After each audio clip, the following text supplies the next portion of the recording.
عم خرمان يا راجل، اقسم بالله خرمان.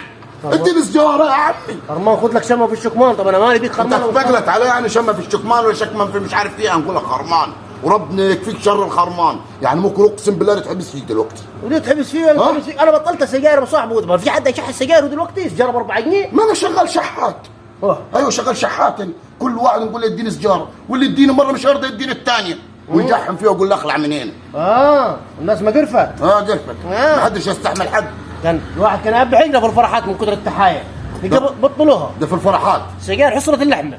يا دنيا مش كنت اديك سجاير يا مش كنت اديك سجاير انا ونتجمل عليك. ما كنت تديني قدام ما نبطلها ابو صاحبه. كانت السجاره، كانت علبه السجاير كلها ب 15 جنيه، السجاره مش واقعه بجنيه يعني. يا عم دلوقتي انت هتقول لي ب 15 ولا ب 20؟ انا شربتها من ايام ما كانت ب 2 جنيه الا ربع سجاير. يعني راجل كيف. لما بطلها اعمل كيف. بطلها مين؟ الراجل البلا كيف كجحش مربوط في نجيله.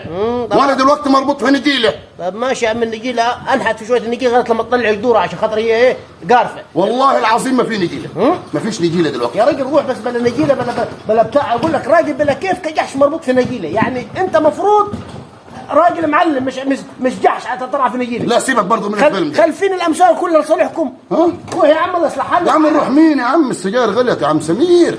السجاير غاليه دلوقتي. كل ما اروح الواحد يقول لك 29 والثاني يقول لك 30 وده اللي يقول لك التاجر واللي يقول لك المندوب. انا خرمان. طب ليه لما الصوابع كفته امال علبه سجاير توصل 32 جنيه و35 جنيه؟ امال ايه الناس البارده دي؟ استغلال. استغلال موقف. امال ايه عاد؟ كل من جانا حمل ودانا واحنا لسه شفنا حاجه؟ هي جت على السجاير؟ ما كلها شغاله تخر من فوق جاي.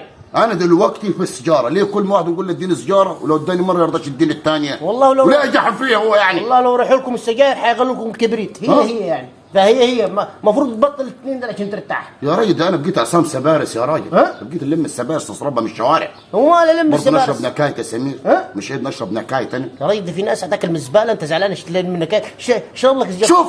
شوف لي حل. النيكوتين يما يخف ممكن يتحبس في البلد كلها. طب نيكوتينك هيخف علينا في الجيم. هيخف عليك ورب والجو مطهبك كمان. يا ابوي بطلها اسمع الكلام. اسمع بطلها خلي العيال تتأدب. بطلها خلي الناس تتبع في الناس دول. بطلها. طب قول لي الطريقه. قول لي طريقه التحضير. لازم يكون عندك عزيمه. سيبك من اي حاجه. كيف تمتنع عن السجاير؟ كيف تمتنع عن السجاير؟ يكون عندك عزيمه. ماشي موجوده. موجوده. مش باين عليها انها موجوده صراحه. اذا كان انت عليك تعال تتلف رقبتك يا ابوي. موجوده يا عم سمير. ايه الثانيه؟ بس تجيب عزيمه وسله عاد. انت لما راسك تاكلك تقزقز لك في حبايه لب. تمام.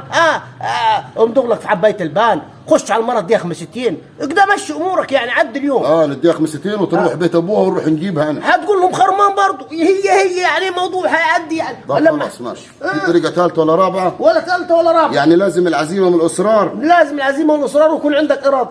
ربنا يستر ونلقوهن العزيمه والاصرار دي. طب هات 10 جنيه يا عم روح توكل على الله. لا ما اقول لك هات 10 جنيه يا راجل. بنجيب عيش للعيال. يا راجل روح بلا تجيب عيش بلا تجيب هنيه. انت كيف افتكرت الوكل والهني؟ علبه السجاير 35 جنيه يعني في حدود 1050 جنيه مرتب موظف. الناس هتبخها في الارض. حسبنا الله ونعم الوكيل يا شيخ في الناس اللي تذبح في الخلق دي. محمد روح ناقصين.